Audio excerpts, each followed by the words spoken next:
அம்மா என்ன பண்ண போகிறோம் இன்னைக்கு? கலிங்க முரல் மீன் குழம்பு வைக்க போகிறோம். அப்படியா? முரல் மீனா என்னன்னு தெரியல, நல்லா இருந்துச்சு. ஒரு டைம் வாங்கிட்டு வந்த மீன் நல்லா இருந்தது. பாம்பு மாதிரி பெல்ட் மாதிரி இருக்குல்ல, சூப்பராக இருந்துச்சு அந்த மீன். சரி, எங்கே இருக்கு? இதோ க்ளீன் பண்ணி வச்சிருக்கேன் பாரு. ஆமாம், அதோட மீனோட முள்ளெல்லாம் பாரு, ப்ளூ கலரில் இருக்குதுமா. இதோ எஸ், ப்ளூவாக இருக்குதுமா. ஆனால் டேஸ்ட்டு செம்ம டேஸ்ட்டுமா அந்த மீன். எப்படி சொல்கிற? ஒரு தடவை குழம்பு சாப்பிட்டு பார்த்தோம்ல, ஆனால் என்ன மீன் தான் தெரியல. ஒரு பக்கம் ஒன்று சொல்கிறாங்க. சீரக லேசாக 2 மிளகு, அதே மாதிரி சோம்பு ஒரு 4 சோம்பு போட்டுக்கலாம். வெங்காயம் வந்து எடுத்து இந்த அளவுக்கு உரிச்சு வச்சுருக்கிறேன். ஒரு தக்காளி பழம் போதும். இது மட்டும் வதக்கி அரைக்கிறதுக்கு தான் இது வதக்கி இது பண்ணிக்கலாம். இதோட தேங்காய் சேர்த்து அரைச்சிக்க போகிறோம், அவ்வளோதான். பார்த்து சேர்த்துக்கோங்க. சின்ன வெங்காயம் வந்து வதங்கி வச்சுக்கிறோம். தக்காளி சேர்த்துக்கலாம். தக்காளி ஒரு தக்காளி போதும் மீன் குழம்புக்கு. தாளிக்கிறப்போ ஒன்று போட்டுக்கலாம். இதை அரைச்சி வச்சு குழம்பு மிளகாத்தூள் வந்து 2 ஸ்பூன் சேர்த்துக்கிறேன். வீட்டில் அரைச்சி குழம்பு மிளகாத்தூள் தான் வந்து மீன் குழம்புக்கு சூப்பராக இருக்கும், அதனால் நான் சேர்த்துக்கிறேன். மிளகாயும் தனியாகவும் சேர்த்து அரைச்சது இது வந்து சேர்த்துக்கிறேன். இது வந்து கொஞ்சம் ஃப்ளேவர்ஃபுல்லாக இருக்குன்றது சேர்த்துக்கிட்டேன். வீட்டு குழம்பு மிளகாத்தூள் சேர்த்துட்டோம். இப்போ எண்ணெயிலே வதங்கட்டும். இதுதான் வந்து இந்த மீன் குழம்புக்கு வந்து டேஸ்ட்டாக இருக்கும். நம்ம எப்படி வச்சாலும் நம்ம இது எண்ணெயில் அந்த மசாலா வதங்கினா தான் நல்லாயிருக்கும். இப்படி நல்லா வதங்கிடணும். தக்காளியில் நல்லா மசிஞ்சிடணும். எவ்வளோ தூரம் வதங்குதோ அவ்வளோ தூரம் நல்லாயிருக்கும். ஆனால் கரைஞ்சிடாமல் பார்த்துக்கோங்க.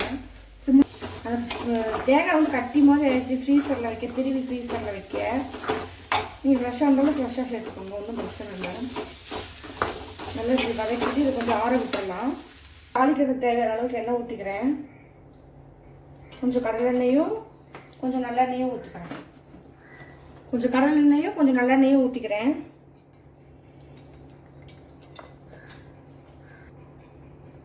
கடுகு, வெந்தயம், ஒரு தக்காளி, ஒரு 10 சின்ன வெங்காயம் வந்து கட் பண்ணி வச்சுக்கிறேன். ஒரு கட்டி பூண்டு, கருவேப்பிலை இதை வந்து சேர்த்துக்கலாம்.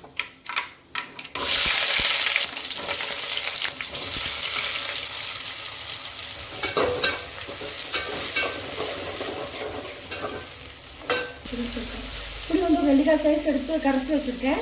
இது வந்து இந்த மாதிரி வடிகட்டி வச்சு ஊற்றிக்கலாம். ஏன்னா கோம்பு அழகாக இருக்கும். புளி ஊற்றியாச்சு. நல்லா கொதிச்சு வரணும். பச்சை வாசையெல்லாம் போனதுக்கப்புறம் நம்ம வதக்கி அரைச்சி வச்சுருந்தா மசாலா சேர்த்துக்கலாம்.